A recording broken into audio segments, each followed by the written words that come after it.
Bismillahirrahmanirrahim. Ila hadratin Nabi Mustafa sallallahu alaihi wasallam wa alihi wa sahbihi wa dzurriyyatihi wa ali baitihi. Susun ila baina wa ummatina wa ajdatina wa jaddatina wa masyayikhina wa masyayikhina. Wa nahuzuzu ila Syekh Abdul Qadir Al-Jilani qaddasallahu sirrahu wa radriha. شيء لله لنا ولهم الفاتحة. أعوذ بالله من الشيطان الرجيم. بسم الله الرحمن الرحيم. الحمد لله رب العالمين الرحمن الرحيم مالك يوم الدين. إياك نعبد وإياك نستعين. اهدنا الصراط المستقيم صراط الذين أنعمت عليهم غير المغضوب عليهم ولا الضالين. آمين. Bismillahirrahmanirrahim. Qala al-muallif rahimahullahu ta'ala wa nafa'ana Allah ta'ala bihi wa bi'ulumihi fid dharain amin.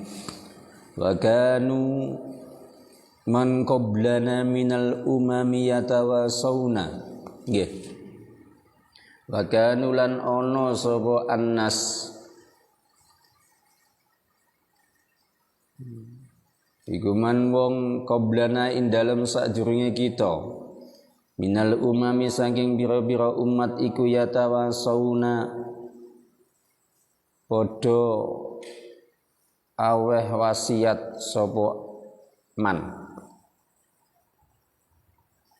Ayat tegese yusi bareng wasiat sapa ba'dum setengah man utawa annas ba'don ing setengah kang liya. Bisalasi khisalin kelawan telu biro-biro penggawean. Ini melanjutkan tentang sunnahnya aulia illah. Jadi kesunahan atau kebiasaan-kebiasaan yang dilakukan oleh para wali Allah Ta'ala. Di mana salah satunya adalah ihtimalul adha anin nas. Ya, jadi wali niku biasanya kuat anggenipun nanggung pilorone wong. Jadi ini dilarani wong niku nggih sabar niku cirine wali. Jadi ini jenengan kok dilarani wong sik ora sabar iki ya kaya-kayane ya adoh saka wali. Malah wonten setunggalipun perintah Kanjeng Nabi ingkang dhewe niki angel kan nglakoni. Napa niku? Aksin ila man asaa ilaika. Tumindak apik sapa sira marang wong kang tumindak elek marang awakmu. Kira-kira saged napa mboten? Angel. Jadi misalnya jenengan dikampleng wong niki terus wong sing ngampleng malah jenengan baringi duit. Angel. Yo nggih lho, niku dawuhe Kanjeng Nabi ngoten lho, aksin ila man asaa ilaika. Mula nek ana wong kok wae iso ngono niku nggih insyaallah wali insyaallah ihtimalul adaanin nas. Ya termasuk tradisi orang-orang terdahulu atau para wali, para aulia itu mereka saling berwasiat dalam hal apapun. Mereka saling berwasiat. Yang diwasiatkan adalah 3 hal. Ya. Nanti disebutkan niku nggih. Mboten namung bareng wasiat. Wa yatakatabuna lan padha napa? Nulis surat, saling menuliskan surat. Biha kelawan salasi khisalin. Jadi umat terdahulu itu suka saling berwasiat dan saling kirim surat untuk mengingatkan satu dan yang lainnya. Ayat tegese yursilu ya. Ngirim sapa ba'duhum setengah annas alkitab ada ing surat bidil kasalasi maring telu pira-pira atau kelawan mengkono-mengkono telu ngoten. Bidil kasalasi kelawan mengkono-mengkono telu. Ila ba'din maring setengah kang liya. Faman mongko utawi lafat man iku badalun dadi badal min ismi kana saking isime kana. Di lafat mangkobelana niku kedudukannya sebagai badal, ya badal untuk menyudutkan isim daripada kana. Kana ibu niku kanu niku wau lho. Isime napa? Niku rupane badal, man niku badal. Ya. Napa isine wasiat niku napa? Man utawi sapane wong iku amilani ndekake sapa man sayan ing suwiji-wiji minal a'mali saking pira-pira penggawean li akhiratihi marang akhirate man kafa mongko nyukupi hu ing man sapa Allahu Allah amra dinihi ing urusan agamane man wa dunyahu lan urusan donyane man. Orang itu kalau melakukan perbuatan apapun kok tujuannya semata-mata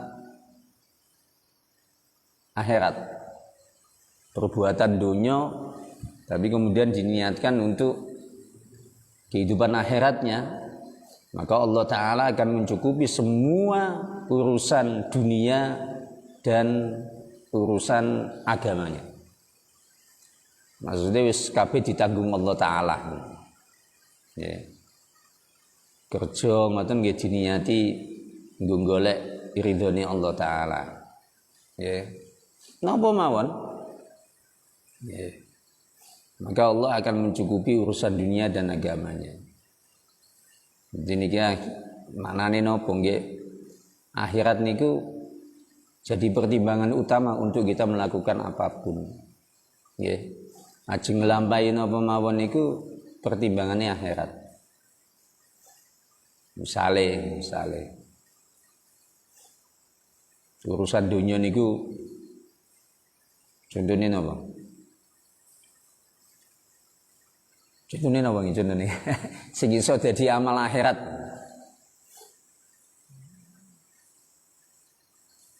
Tuku motor misalnya. Ana wong tuku sepeda motor. Niki dunya genah. Nggih. Tapi terus diniati. Misalnya aku di motor mengko nek menawa tangga butuh iso disilih. Nggih. Niku dadi akhirat. Nggih. Aku tak tuku napa? Napa mawon? Ya, itu bisa menjadi urusan akhirat. Jika kalau orang melakukan amal perbuatan apapun amal perbuatannya, kok tujuannya adalah supaya dapatkan ridha Allah Ta'ala, maka hal itu menjadi amal akhirat. Ketoke dunya tapi akhirat, janjane niku akhirat. Wong dalu-dalu kerja. Ya, yang biasa saya sampaikan itu kan contoh amal perbuatan yang kelihatannya adalah duniawiyah, tapi hakikatnya adalah mempunyai tujuan akhirat. Dodol mie dalu-dalu misalnya ngaten. Gitu. Ketika dia berjualan, dia niat untuk menghidupi keluarganya, maka apa yang dilakukan sebagai amal perbuatan duniawiyah itu bisa menjadi akhirat. Jadi kaya jenengan kula kabeh niki kerja niku kan nggih nek mung diniati golek pangan niku nggih dadi amal dunya.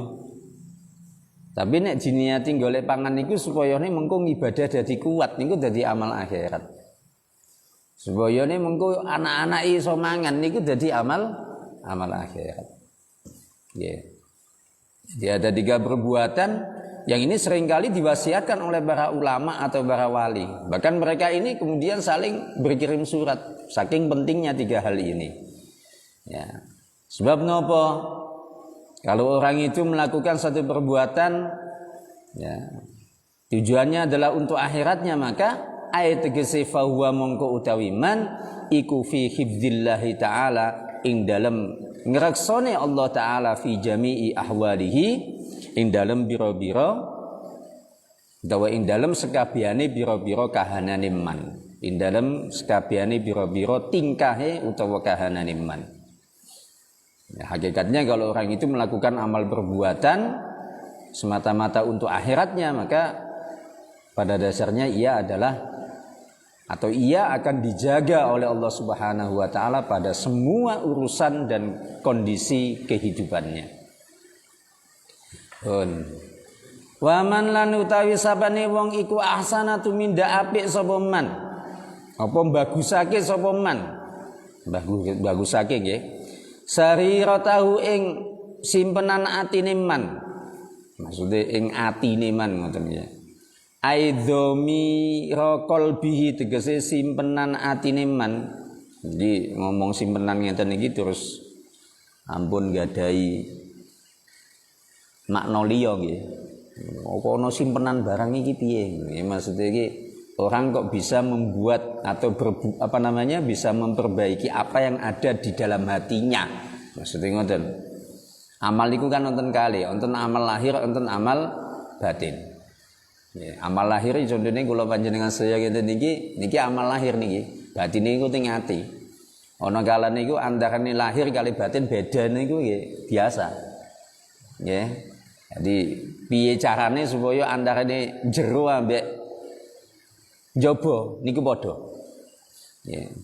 Sebab nek jero kalau kali napa kali jaba niku beda niku biasanya nggih ya, masalah niku.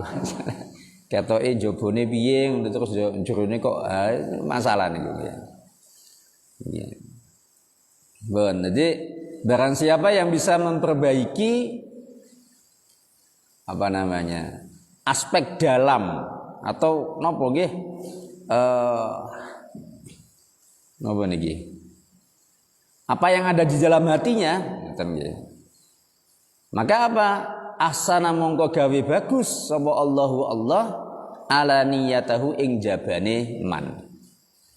Orang itu kalau dalamnya bagus, itu niscaya Allah akan membuat luarannya itu juga bagus.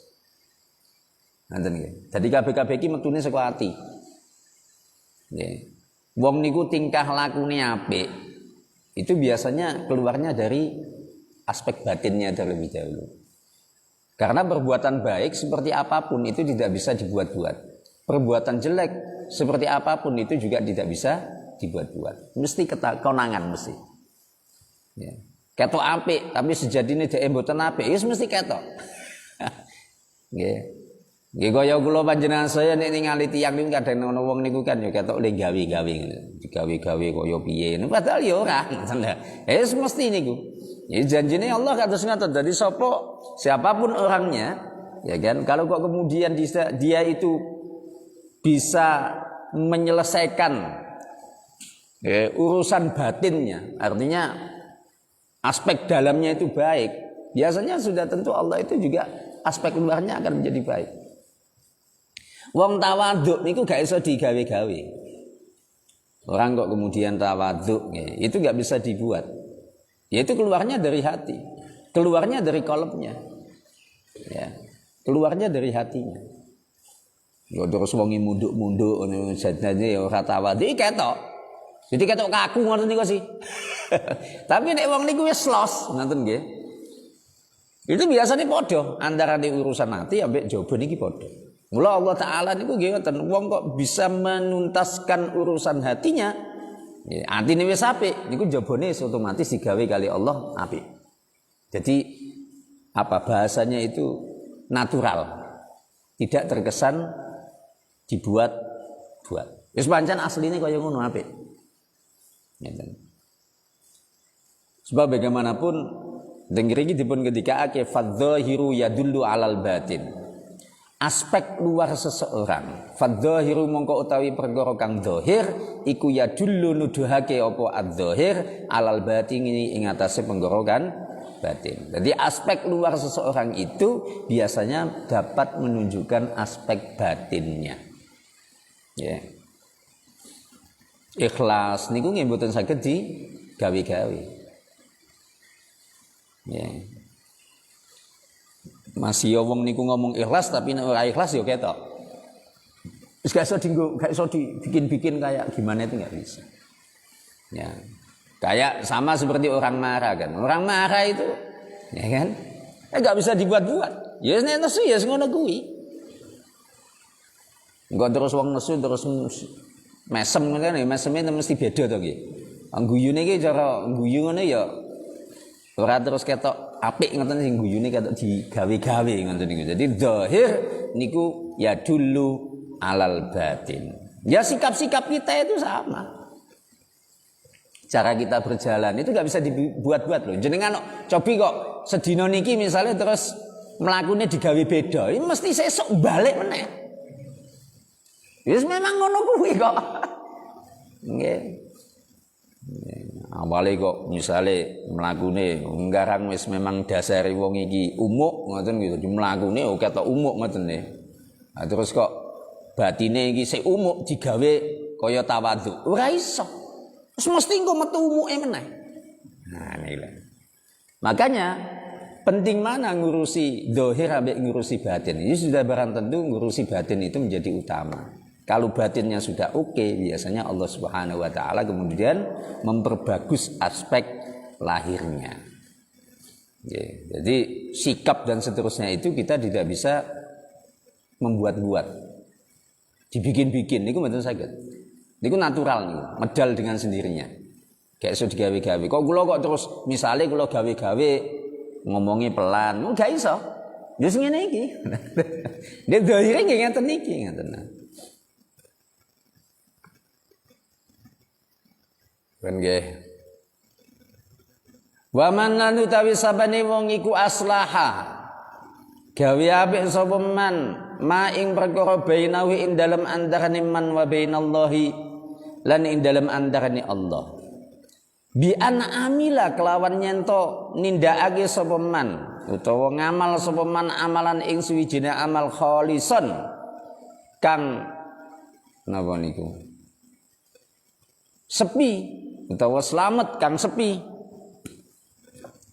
mawon ampun di mana nih kang slamet mungkin jenengan macane salah lha iki ana kang slamet ning kene bareng kang sepi ngoten nggih minariyai atau kang terbebas ngoten nggih minariyai saking riya wala ujubilan ujub wa tasmi'ilan sum'ah niku nggih sombong aslaha mongko bakal gawe bagus sapa Allah ma ing perkara bainahu ing dalam antarane man wa bainan nas lan ing dalam antarane menungso orang itu ya kalau berusaha untuk memperbaiki urusan antara dia dengan Allah Subhanahu wa taala, maksudnya apa? Contohnya dia melakukan satu amal perbuatan tidak disertai dengan riya. Tidak disertai dengan ujub. Merasa paling hebat. Tidak disertai dengan sombong. Iki kanca kabeh niki. Ya, riya niku nggih. Biasane terus nujune mengke teng ujub, nujune mengke teng sombong. Kalau orang melakukan perbuatan itu semata-mata lillah krana Allah taala, boten duweni rasa paling hebat, boten duweni rasa sombong, mongko napa? Aslahallahu ma bainahu wa bainan nas. Aslaha mongko bakal gawe apik sapa Allah ma ing perkara bainahu ing dalam antarane Allah wa bainan nas lan ing dalam antarane manungsa. Maka urusan-urusan dia ya dengan orang lain niku pun digawe gampang kali Allah taala. Selanjutnya bagaimana? Faman ahabbahullahu taala ahabbahul khalqu. Ini ana wong kok faman mengutahi sapane wong ahabba kang nisnani, kang nyenengi hu ing man sapa Allahu taala, ahabba mongko bakal nyenengi hu ing man sapa al khalqu makhluk. Jadi orang itu kalau sudah dicintai oleh Allah taala maka manusia juga akan mencintai dia. Sehingga napa sing digoleki niku nggih tresnane Allah taala riyen. Carane supaya Allah taala niku tresno, supaya Allah taala itu cinta kepada kita adalah dengan cara napa?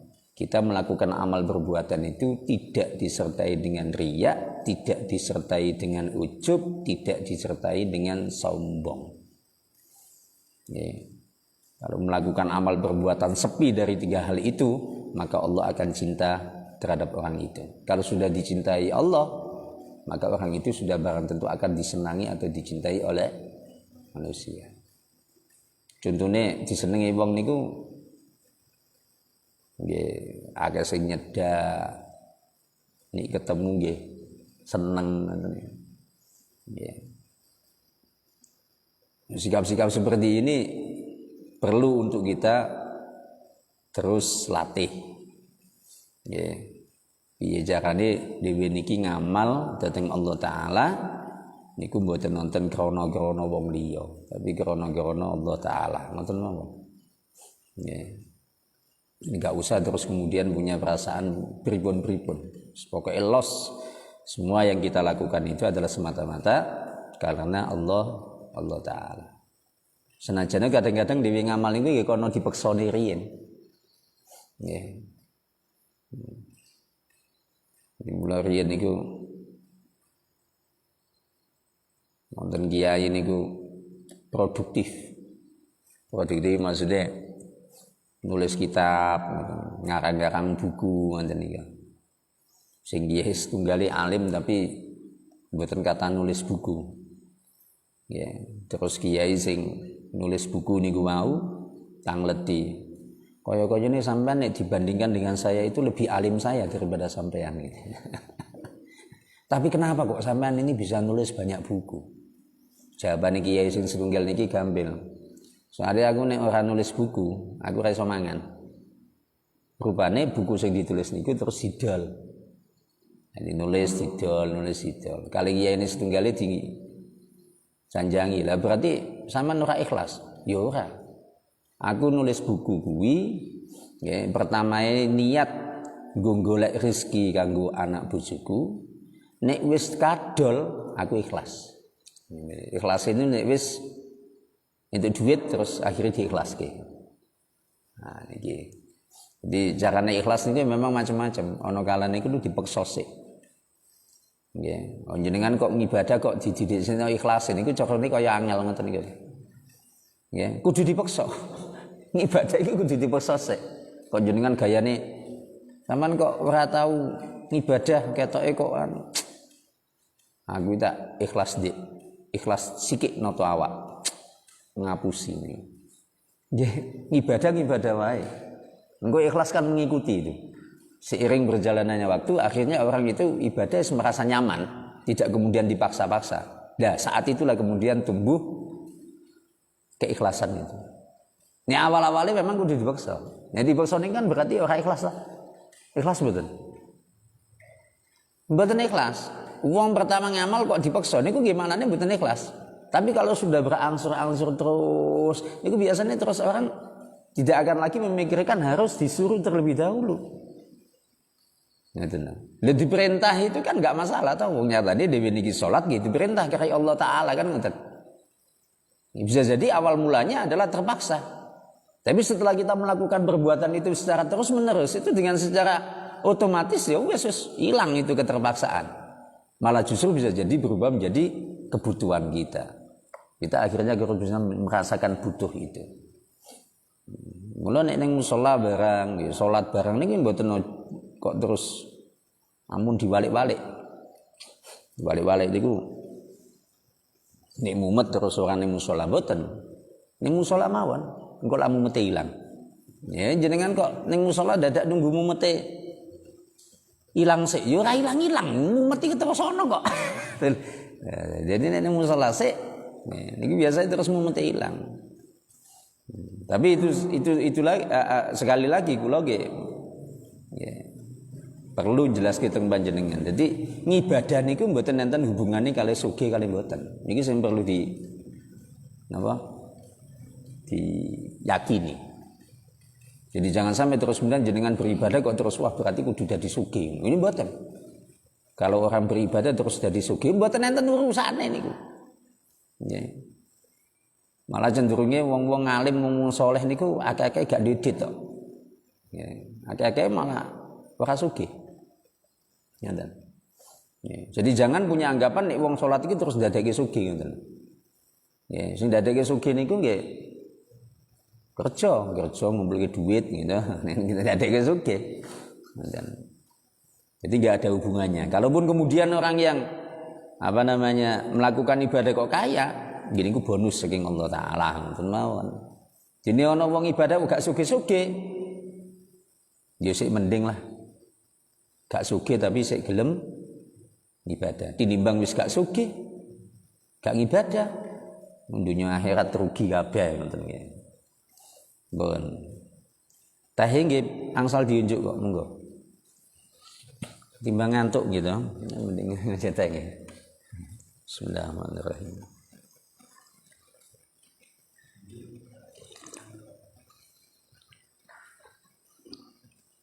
Ning aja ngerokok, nggih.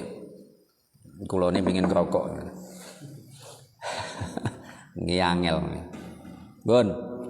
Itu 3 wasiat yang seringkali dikirimkan antara ulama satu dengan ulama yang lain atau wali dengan yang lain. Jadi 3 perkara ini penting ngoten lho. 3 hal yang sering diwasiatkan oleh para ulama ini penting. Apa itu? Yang pertama adalah sekali lagi, barang siapa yang melakukan amal perbuatan apapun semata-mata untuk tujuan kehidupan akhirat atau karena karena akhiratnya, maka Allah akan mencukupi semua urusan dia, baik duniawi maupun ukhrawi. Amal apapun wis pokoke diniati kanggo akhirat. Niku wis dijamin kali Allah taala nggih. Beres pokoke ngoten. Terus tiang niku nek bisa memperbaiki aspek batinnya, maka Allah akan memperbaiki aspek zahirnya. Selesaikan dulu urusan batinnya. Nanti zahirnya itu akan bagus dengan sendirinya. Ini kaya niku wau. Batin itu tidak bisa disimpan. Karena zahir itu selalu menunjukkan apa yang ada di dalam batin. Guyu kaya apa nek atine lagi nesu iki ya guyune ketok elek. Ora kok terus ketok nyenengke. Wis mesti ketok elek kabeh. Kaya wong niku sing guyu tapi dhek tersinggung niku ketok niku. Guyune rada piye ngoten nggih. Jadi itu enggak bisa dipungkiri. Karena seringkali hal-hal yang batin itu berpengaruh terhadap zahir. Nggih. Kemudian yang ketiga, orang kok berusaha untuk memperbaiki ya apa yang dilakukannya ya, atau memperbaiki apa yang ada di antaranya dan di antara Allah Subhanahu wa taala. Artinya amal perbuatan itu tidak ada riya, tidak ada ujub, tidak ada sum'ah, maka Allah taala juga akan menyelesaikan urusan dia dengan orang lain sehingga orang itu akan dicintai oleh Allah. Kalau orang itu sudah dicintai oleh Allah, maka sudah barang tentu dia akan dicintai oleh manusia.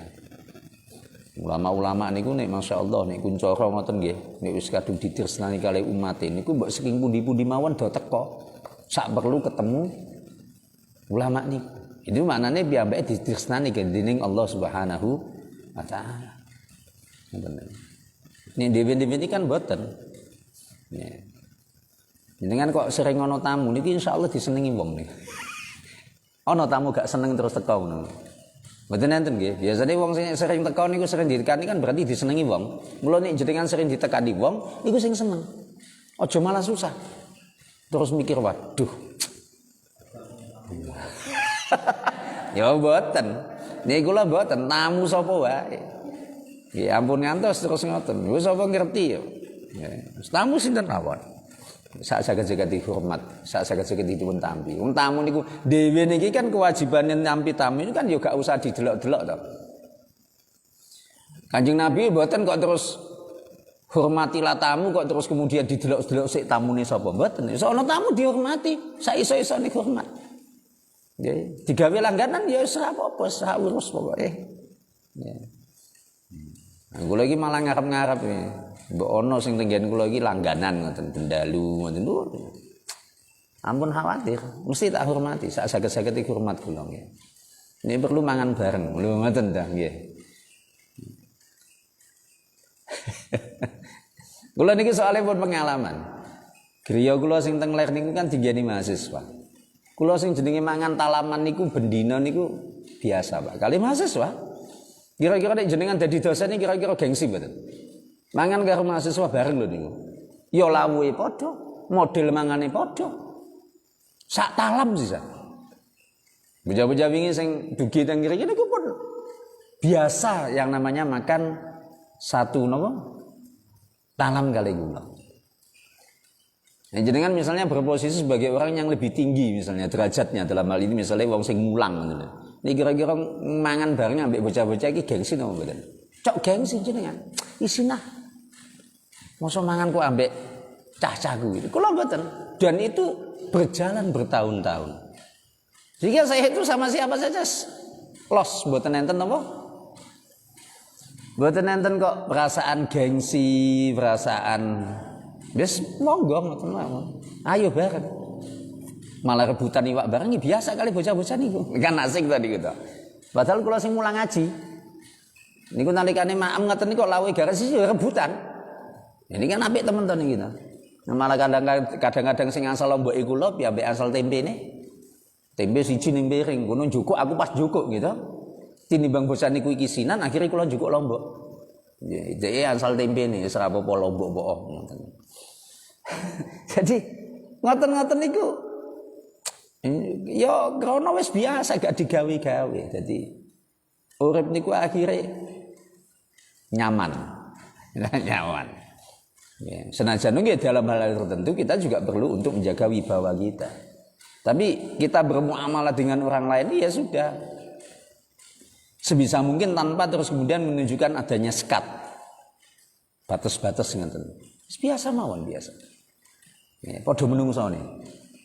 Jadi misalnya kalau terus berhubungan dengan sesama manusia, misalnya ada perbedaan, beda agama misalnya. Ya kita cukup memandang bahwa dia sebagai manusia, sama-sama manusianya.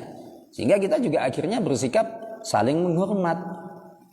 Ya kula niki kok alhamdulillah hidup di lingkungan dulu itu yang masyarakatnya heterogen. Mboten namung muslim, teng ngriku nggih wonten Konghucu, teng ngriku nggih wonten Kristen. Sehingga apa? Sehingga saya merasa nyaman kepada semuanya, enggak kaget ngoten. Nek rapat diundang wong Kristen ya ning omahe wong Kristen ono palange gumedi ngoten ya biasa kula. Malah enten tangga kula niku sing di omah nggih, krana dudu wong muslim nggih, wah tembok ini gambari lukisan wong sing setengah muda. Kula nggih biasa. Nggih. Ngoten niki ngundang kula mboten kok terus tembok ditutupi niku mboten nggih biasa mawon. Padahal kula dugi niku nggih sarungan, nggih pecinan. Nggih ngangge koko. Dan itu saya tidak merasa terusik sama sekali. Itu artinya apa? Bisa jadi ya karena sudah terbiasa kumpul karo wong sing aneh-aneh. Aneh-aneh itu artinya tidak sama gitu loh. Nek kula panjenengan kumpul ning gone komunitas yang sama, itu kan nyaman kan, enggak ada tantangannya toh. Padha kabeh kok. Tapi nek beda-beda, entah itu suku, entah itu ras, agama gitu kan, entah itu ras, itu kita akan diuji.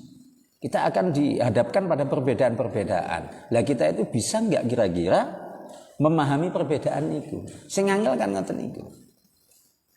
Ya alhamdulillah kula niku tahadus binik Mas. Sejak kecil saya sanawiyah di pondok itu kan menghadapi macam-macam wong niku. Saka Aceh ono, gitu. Saka napa Mataram wonten. Saking Palembang iki kanca kula nggih kuatah. Gitu, sing wonge jenenge wong Sumatera lak ngoten niku to. Wah, ya. Tapi kali kula nggih alhamdulillah Pak Budi. Wedi. Nggih. Cak Sumatera riyen niku kelingan kali kula niku wedi. Soale kula dhisik zaman alia ya galak ngono. Nggih, pemenang ngerti wong Jawa Timur ngono. Wah. Riyen ngoten. Kula niku kanca Sumatera kata, Pak. Tapi alhamdulillah enggak ada masalah. Gitu, Sumatera, Palembang gitu kan. Nggih. Jadi karena sejak kecil sudah heterogen itu makanya terus kemudian gak kagetan. Nggih. Niki perlu ngoten lho, urip teng kene komunitas sing beda-beda. Ya ning ngaten iki kan nyaman toh. Maksudnya sak frekuensi gitu kan. Tapi kalau kita hidup yang beda frekuensi itu biasanya kan terus saat itu dihadapkan pada banyak hal sing dhewe niki kadang-kadang sok ngalah ngoten to. Berusaha untuk memahami dan seterusnya. Ngoten niku. Jadi nek ketenganan tamu aneh-aneh wis biasa mawon. Ya wis padha diwenehi wedang aja terus tamune kok sing siji diwenehi wedang legi sing siji diwenehi sing ora legi nggih. Mboten wis padha wae. Kali sinten mawon padha wae. Padha-padha menungsone nggih. Ini urusan tamu ini kok apik niku mengke ngoten. Tapi bahwa tamu itu datang dihormat itu menjadi kewajiban kita untuk menghormat tamu. Kan ngoten ta. Nggih. Makane nek kadang gak ono tamu niku nggih cok kangen kula. Kangen. Terus iki pundi niki, Pak? Niki penting malih niki nggih. Dawe Sayyidina Ali karramallahu wajhah niki. Wal maqalatul hadiyata wal isruna lan utawi iki iku maqalah kang kaping 21. Al hadiyah niku siji, isrun niku kalih dosa ngoten nggih. An aliyan niku den riwayatake saking sahabat Ali radhiyallahu anhu wa karrama wajhah. Kun ana sapa sira indallahi ana ngarsane Allah taala iku khairun nasi saapi-api menungso. Jadi dewe niki nek hubungane kali Allah taala itu dianjurkan supaya menjadi orang yang terbaik. Ya. Wa kun lan ana sapa sira indan nafsi ana ing dalem ngarsane awak dhewe iku syarrun nasi saelek-eleke menungso. Aja diwalik. Nggih. Jangan dibalik. Jadilah kamu di sisi Allah sebagai orang yang paling baik, berusaha untuk menjadi orang yang paling baik.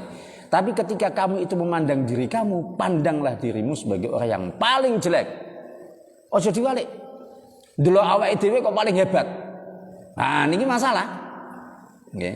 Jadi kudune ndelok wong niku, ndelok awake dhewe niku paling elek. Wah, aku iki nek ambek wong liya iki dibandingi kae kok hebat kae. Nggih. Jadi itu pesannya Sayyidina Ali. Wadhalika lan tabi mengkono dawe Ali iku kama qala kaya dene wis dawuh sapa Sayyidi Syekh Abdul Qadir Al-Jailani. Abdul Qadir Al-Jailani qaddasallahu sirra ay kuddisa dan suciake apa sirruhu ngoten nggih. Soalnya kan mboten fa'ile mboten enten to. Yen mboten fa'ile berarti sirruhu niki dados naiful fa'il. Jadi ucapan Sayyidina Ali seperti ini bersesuaian dengan ucapannya Syekh Abdul Qadir Al-Jilani radhiyallahu an. Napa dawuhe Syekh Abdul Qadir? Idza lakita ahadan minan nas. Idza dalam nalikane lakita ketemu sapa sira an ahadan ing suwijine wong minan nas saking menungso. Ra'aita kang ningali sapa sira al-fadla ing kautamaan lahu kadue ahad alaika ing atas sira. Watakulu lan ngucap sapa sira asa ayyakuna menawa-nawa ayyakuna ana indallahi ana sapa ahad nggih sapa ahad indallahi dalam ngarsane Allah iku khairan apik atau luwe apik minni tinimbang ingsun wa arfa'a darajatan lan luwe dhuwur apane darajatan derajate. Jadi pesannya Syekh Abdul Qadir Al-Jailani itu kalau kita itu kok kemudian ketemu orang itu hendaknya yang kita tanamkan pada diri kita itu melihat bahwa orang itu lebih baik jika dibandingkan dengan diri kita. Ojo sawang sule ketemu wong kok alah. Nah, ingatan itu berarti nuduke nek dhewe sombong. Nggih. Jadi kalau bisa itu kita ngukur awak dhewe iki dadi wong sing paling elek ngoten. Ojo terus ngukur awak dhewe niki jadi wong sing paling apik. Itu kualik. Yang baik adalah kita mengukur diri kita sebagai orang yang rendah dibandingkan dengan orang lain. Pikirannya ngeten, wong kae iki bisa jadi orang yang lebih baik derajatnya, orang yang lebih baik tinggi derajatnya dibandingkan dengan saya. Sebab apa kata Syekh Abdul Qadir Al-Jailani? Jadi selalu harus seperti itu. Nek ndelok wong niku nek saged wong liya niku luwih apik tinimbang awak dhewe. Itu yang perlu ditanamkan. Sehingga apa? Kalaupun fa ingkana mongko lamun ana sapa ahad iku saghirun bocah cilik. Kul tang ucap sapa sira, hada utawi iki iku lam yaksi ora tau maksiat sapa hada, sapa bocah cilik, Allah ing Allah. Wa ana lan utawi insun iku kot teman-teman asaitu. Wa ana lan hale utawi insun iku kot teman-teman asaitu wis maksiat sapa insun. Fala syakka mongko ora ana mamang iku maksud annau sak temene saghir sak temene bocah cilik iku khairun luwi apik minni tinimbang insun. Nek misale keumpamane ketemu bocah cilik ya yang disampaikan oleh Syekh Abdul Qadir Al-Jailani karena kita memposisikan orang lain itu jauh lebih baik dengan kita. Nek ana bocah cilik wah bocah cilik iki genah luwi apik tinimbang awakku. Kenapa? Nek bocah cilik kan berarti cara maksiat kan ya isih sithik. Nek dhewe maksiatnya bisa jadi lebih banyak. Sehingga apa? Kita tidak meremehkan. Tapi nek nakal ya kudu diseneni. Ya, bocah cilik nakal terus wah jenengan iki ya kudu diseneni. Ora apa-apa niku. Wa in kana kabiron wa in kana lanun ana sapa ahad iku kabiron tuwa. Kul tang ngucap sapa sira hada utawi ikilah kabir iku kot teman-teman. Abidawis ngibadah sapa kabeh Allah Taala qabli ing dalam sadurunge ingsun. Dan ini misalnya ketemu wong sepuh, kita ketemu dengan orang yang sudah tua, ya kita mestinya juga memposisikan bahwa orang tua itu lebih baik dari kita. Dengan cara berpikir seperti apa? Iki wong sepuh. Wong sepuh wis mesti wae Islame luwe dhisik. Kan ngenten ta? Nah nek Islame luwe dhisik otomatis ngibadahi luwe akeh tinimbang awak dhewe. Mula dhewe mboten usah kemlinti karo wong sepuh. Itu artinya pandai memposisikan diri sebagai orang yang tidak lebih dari orang lain. Kalau yang dihadapi adalah orang tua, maka kita harus menyadari, harus meyakini bahwa orang tua ini bisa jadi lebih banyak ibadahnya dibandingkan dengan kita. Makanya tenggene fikih-fikih niku kan indah itu kan ya. Orang yang mestinya berhak untuk menjadi imam. Ya. Misalnya kok ana wong padha-padha maca Al-Qur'ane apik. Niku sing didhisikke napa? Akbaruhum sinnan. Wong sing paling tua. Ngoten ta? Jadi ada orang misalnya kok sama-sama bacaan Al-Qur'annya baik. Prioritas untuk menjadi imam itu kan aqra'uhum Qur'anan. Orang yang paling baca Al-Qur'annya baik. Ada yang mengatakan aqra'uhum itu orang yang paling banyak hafal Al-Qur'an. Ngoten ta? Tapi ini misalnya podo, maka yang didahulukan adalah akbaruhum sinnan. Orang yang paling sepuh. Sebelum akbaruhum sinnan itu aqdamuhum islaman. Wong sing paling dhisik mlebu Islam. Paham niki? Iki nek kriteria itu seperti itu mestinya. Tapi nek ana wong tuwa kok wacane ra apik, ya tetep sing dadi imam sing nom. Sing tuwa kudu ngalah. Karena prioritas pertama adalah aqra'uhum Qur'an, sing paling apik maca Qur'ane. Lah sing tuwa kok didhisiki sing nom, ya aja tersinggung. Niki ini kalau seandainya kriterianya adalah kriteria fikih bahwa yang berhak untuk menjadi imam salat itu adalah yang paling banyak hafalan atau yang paling bagus bacaan Al-Qur'annya. Kan ngeten. Kalau misalnya sama, maka aqdamuhum islaman, yang paling dahulu masuk Islam. Ane nggone dhewe iki kan yang paling dhisik mlebu Islam ya mestine sing paling tuwa to nggih. Nah, baru kemudian akbaruhum sinnan. Ngeten lho. Jadi nek misalnya ana wong sepuh, dia bacaan Al-Qur'annya bagus, ya didahulukan. Nggih. Niku nek cara tenggene masyarakat kita sudah selesai yang seperti itu. Mun rampung niku kriteria imam niku nggih. Cuman memang kadang-kadang sing nom niki nggih kudu nahan-nahan ngoten lho. Nggih. Misale teng mriku mun enten imam sing wis ditunjuk kok terus ana cah nom, garang cah nom nggih. Kadang-kadang kan ininya apa namanya? Semangat ego dan seterusnya kan masih tinggi. Terus imame ra ono serobot. Wah, iki sakniki wis musim ngono iki ya. Malah dhek dudu jamaah niku ya kadang-kadang cok nyerobot dadi imam. Nah niki mboten pantes, mboten apik niki. Karena Nabi juga mengatur, orang yang bukan daerah setempat itu jangan menjadi imam sebelum mendapatkan izin dari orang yang biasanya menjadi imam.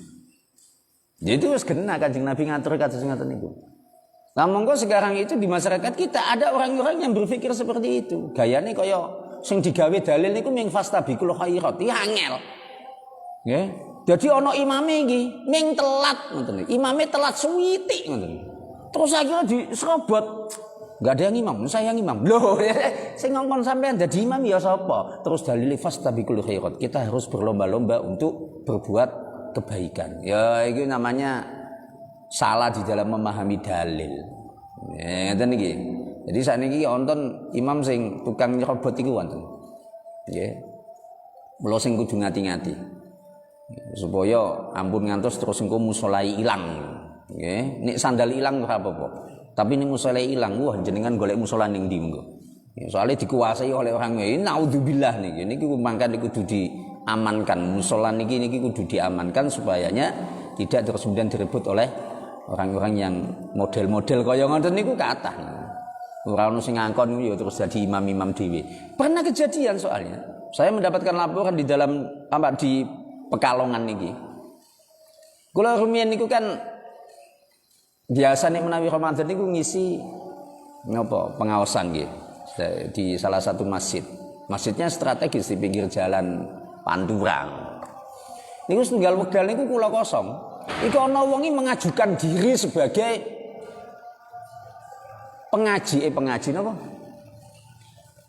Pengisi ngaji. Ngomong ya mboten isin sampai jamaah.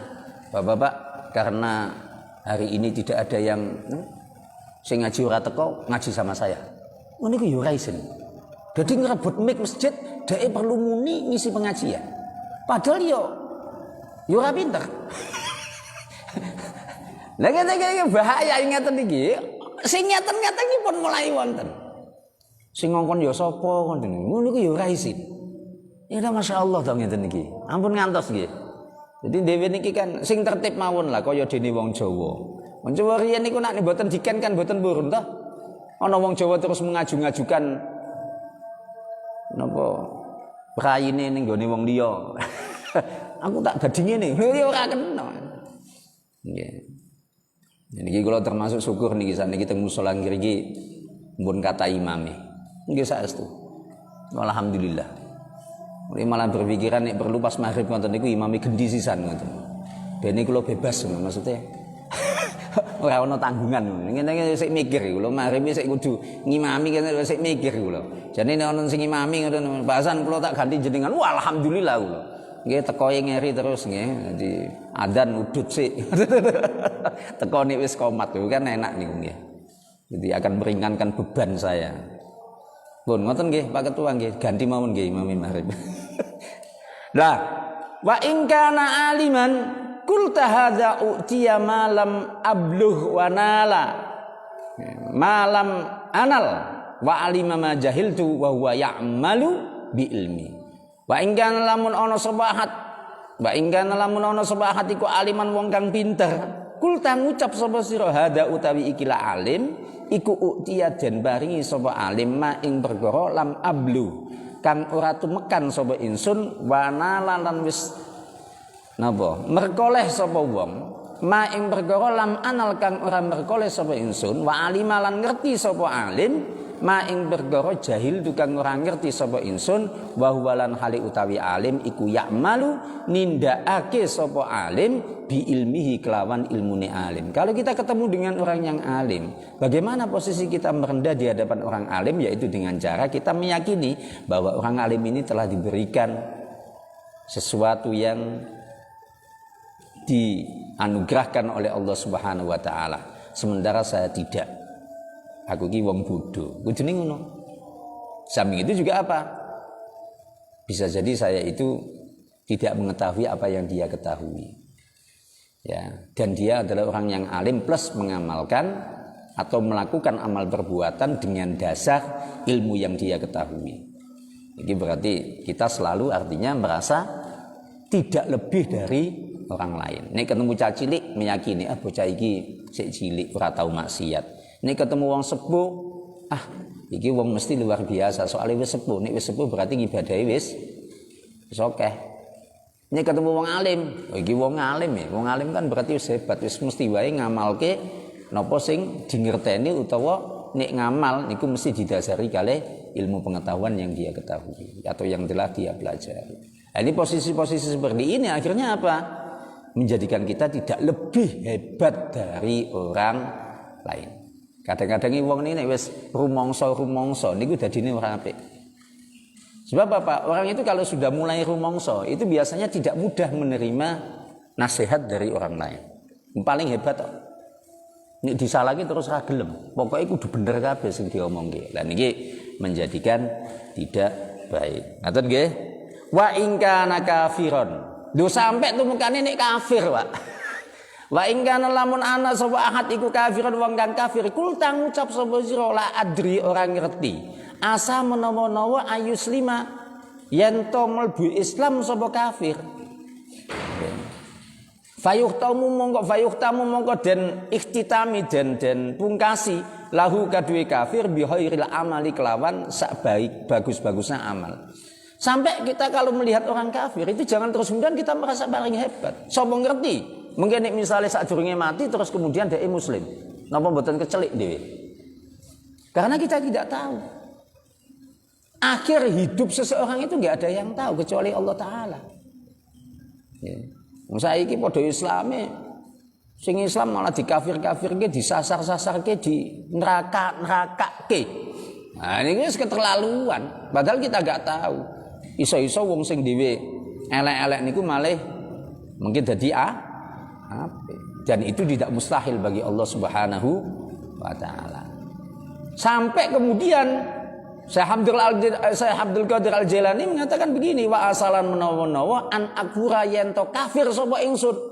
Bisa jadi nanti orang yang kafir itu menjadi muslim, justru sebaliknya saya bisa jadi menjadi kafir. Sapa ngerti? Kula panjenengan sedaya terus muslim terus kan gak ngerti. Iso wae terus mengke akhirnya terus jadi kafir, naudzubillah min dzalik. Makanya jangan terus kemudian kita itu mudah-mudah ngecap uang ngoten lho. Kayak neraka kayak kafir kayak lho gak oleh. Wong dhewe niki mboten ngerti. Sehingga kalau kita mengikuti ini fayuhtamu mongko den ikhtitami marang awak dhewe ingsun bisu il amali kelawan eleke amal perkara. Sehingga kita itu artinya apa? Dengan kita menggunakan ukuran-ukuran yang disampaikan oleh Syekh Abdul Qadir Al-Jailani itu menghadapi siapapun kita itu merasa tidak lebih baik. Nanti nggih, menghadapi siapapun kita merasa tidak lebih baik dari orang lain. Jangan sekali-kali mempunyai perasaan kita itu lebih baik daripada orang lain. Intine teng ngriku. Nggih. Jadi wong iku ya sing andap asor sing napa? Tawadhu ambek wong iki ya sing aja ngrumangsani paling apik. Sebab kabeh wong niku senajan kirang niku mesti enten sisi-sisi baiknya. Sebaik apapun orang itu juga ada sisi-sisi kekurangannya. Selagi orang itu masih dalam pengertian manusia. Nek wong wis ngono kuwi, gak ana wong kok terus apik, terus ya ana eleke ana apike. Gitu. Sing paling penting itu kan mengke akhire. Ngoten. Jadi ampun nganggep wong. Jangan gampang-gampang menganggap diri kita paling baik dan jangan gampang-gampang menganggap orang lain itu tidak baik. Ngaten nggih, mugi-mugi niki manfaat. Meskipun lewat niki berarti nek derek jam kan berarti 5 menit meneh wis kudu komat niki nggih. Mangkaten ingkang saged kawula aturaken mugi-mugi manfaat nyuwun ngapunten ingkang kathah. Wallahu muwaffiq lakum. Assalamualaikum warahmatullahi wabarakatuh. Oke, monggo. Napa? Niki. Nggih, nggih. Bid'ah nggih. Dados bid'ah niku kan tumindak ingkang boten enten contone wonten masa Nabi. Jadi sesuatu yang bid'ah itu adalah sesuatu yang baru, sesuatu yang baru yang tidak dicontohkan oleh Rasulullah sallallahu alaihi wasallam. Tapi diingat bahwa yang namanya bid'ah itu tidak mesti sesat. Ngeten nggih. Contoh misalnya. Jadi putaran hukum bid'ah niku enten gangsal. Wonten kalane mubah, wonten kalane wajib, wonten kalane sunnah, wonten kalane makruh, wonten kalane haram.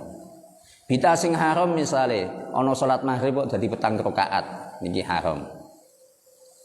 Ana wong haji kok terus mboten tenggene Ka'bah utawa tenggene nggih haji kok ninggone Ka'bah, ini Islamic Center iki ora kena. Iku jenenge bid'ah sing muharramah. Tapi ada juga bid'ah yang wajib. Contohnya bid'ah sing wajib niku napa? Contohnya bid'ah wajib niku napa? Membukukan hadis itu bisa jadi menjadi wajib. Coba nih misalnya hadis niku riyen zamane Kanjeng Nabi mboten nanti ditulis. Gak ana wong kok nulis hadis niku. Malah Kanjeng Nabi rumiyin melarang penulisan hadis. Dia mengatakan la taktubu anni ghairal Qur'an faman kataba anni ghairal Qur'an falyamhu. Ojo pisan-pisan nulis Al-Qur'an. Sapa sing aja pisan-pisan nulis saliyane Quran. Sapa sing nulis saliyane Al-Qur'an hapus.